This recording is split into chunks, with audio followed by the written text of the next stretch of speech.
Je suis François Juguier et je suis installé à Romainville dans le 93. Donc vous êtes dans un de mes ateliers où là il y a tous mes souvenirs de voyage. J'ai ramené beaucoup de choses. C'est très important pour moi. Dans mon atelier, il n'y a aucune photo de moi. Toutes les photos de moi sont dans les toilettes. Je voulais faire du cinéma. Je voulais faire la Fémis. Enfin, l'IDEC, ça s'appelait l'IDEC à l'époque. Et en fait, j'ai fait un dossier, mais le problème, c'est qu'il n'y avait aucune image, c'était que du texte. Alors, je me suis dit encore du texte. Et du coup, j'ai travaillé dans les studios photos. Comme j'étais une femme, on m'a dit que j'étais incapable de porter des balcars. Donc, j'ai travaillé dans un laboratoire photographique pendant plusieurs années. Guy Bourdin, je l'ai développé. C'est un peu lui qui m'a inspiré à faire de la photo, je ne connaissais pas. Il y avait William Klein, enfin toute cette génération-là que j'ai développée. Et après, j'ai travaillé dans une encyclopédie socio-médicale comme iconographe pendant 3 ans où j'étais extrêmement bien payé. Et puis le week-end, je commençais à faire de la photo. Voilà. Et quand j'ai dit à mon père que je voulais faire de la photo, il m'a dit: ah bon, pour faire des photos d'album ou de mariage? J'ai dit non, pas du tout. C'est pour faire le tour du monde. Il m'a dit: c'est ridicule. Bon, enfin bon, je n'ai pas écouté. Donc j'ai commencé à faire des photos. Alors mes premières photos, c'était surtout sur les statues de Paris, qui sont des photos très moches. Et puis petit à petit, j'ai commencé à aller chez les gens et commencer à imaginer des voyages.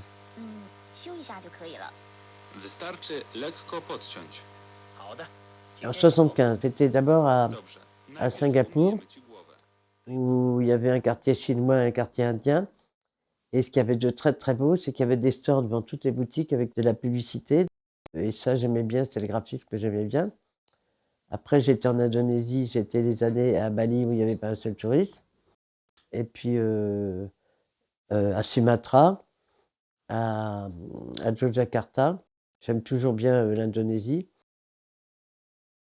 J'étais en Malaisie aussi, où j'ai fait beaucoup de photos chez les gens. Et je faisais du stop. Et quand une femme voyageait seule, on vous traitait de putain. Bon, j'ai vécu cette période-là.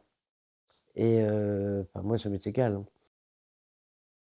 Mon premier grand voyage, ça a été sur les traces de la mission Grial. J'avais lu le livre L'Afrique fantôme de Léris et j'ai été le voir avant de partir pour lui demander la permission. Il m'a dit bien sûr. On est parti de la France, on a traversé le Sahara en Toyota et j'ai été beaucoup aidé par Christian Lacroix. On a fait Dakar-Djibouti pendant 1 an et ça a été passionnant, quoi. Puis après, je suis revenu en France parce que il y avait les défilés de mode et je savais qu'en faisant les défilés de mode, je gagnerais enfin, de l'argent, quoi, pour pouvoir continuer.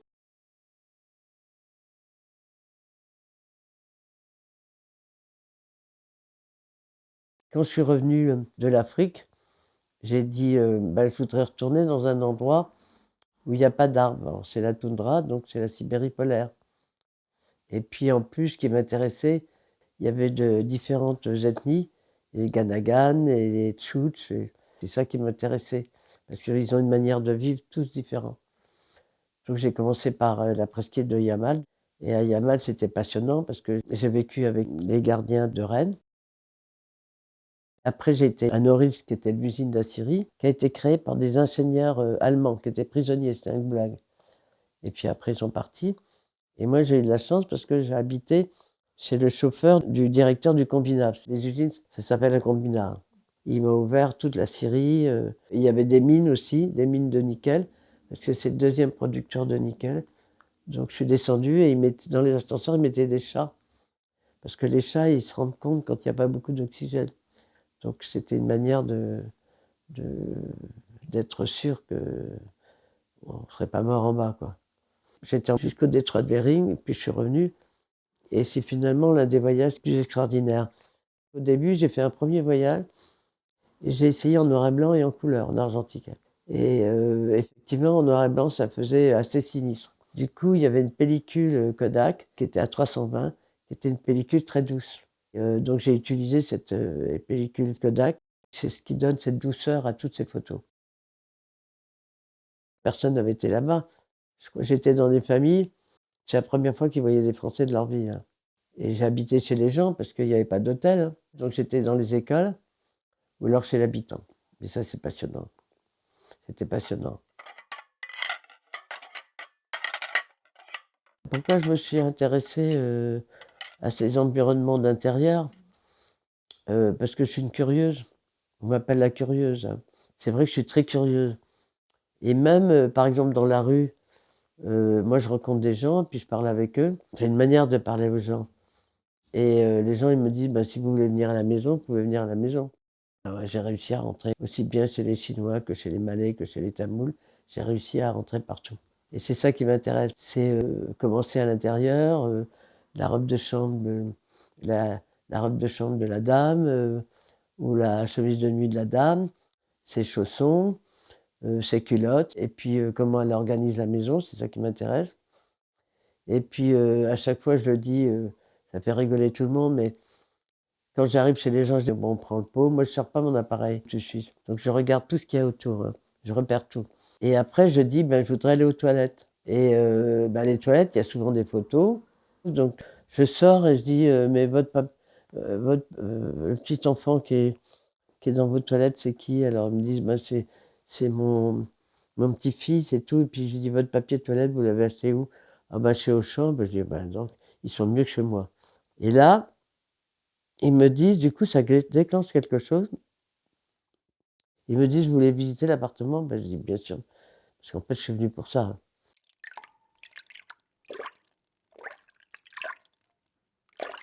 Donc, on commence par le salon, après la chambre, et puis la penderie. Alors, je leur dis, mais cette robe-là, j'aimerais bien que vous la mettiez. Après, et votre chemise de nuit, elle est où? Donc, elle met sa chemise de nuit, elle se met dans le lit. Et puis, j'ai même pris des hommes sous la douche et des femmes sous la douche, hein, parce que je sais leur parler, quoi. Quand je vais dans les intérieurs, ce que je cherche effectivement, c'est comment vivent les gens. Il y a la nourriture, il y a le sorte de vaisselle qu'ils font. Comme on m'appelle la curieuse, moi je fouille partout, quoi. Même dans le frigidaire, pour voir comment c'est dans le frigidaire. Ça m'intéresse comment ils mangent. Quand on s'intéresse à une société, c'est vraiment aussi bien, bon évidemment, l'intellect, mais c'est aussi comment ils vivent et qu'est-ce qu'ils mangent. Et comment ils se lavent aussi.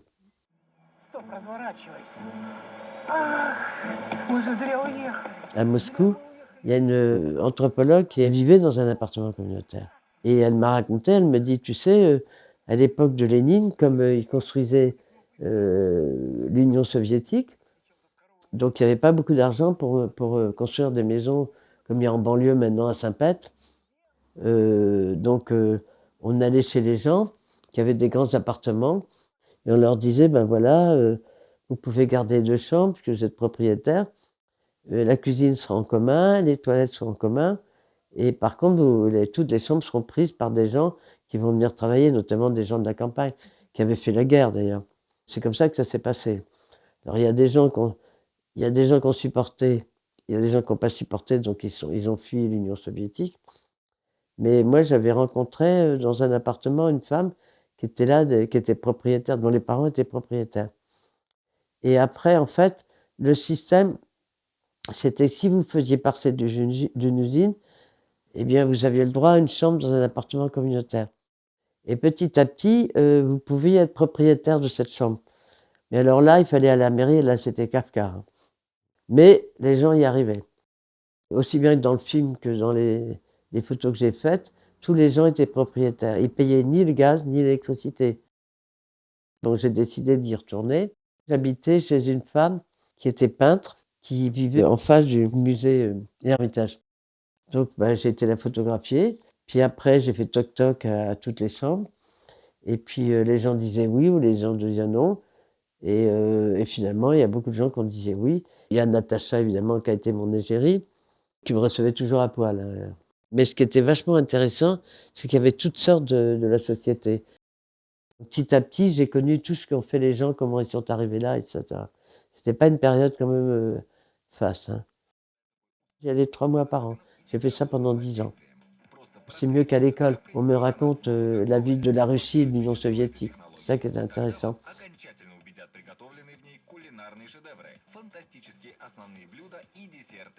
Сковорода Ceрафit Fusion Emerald Green Edition.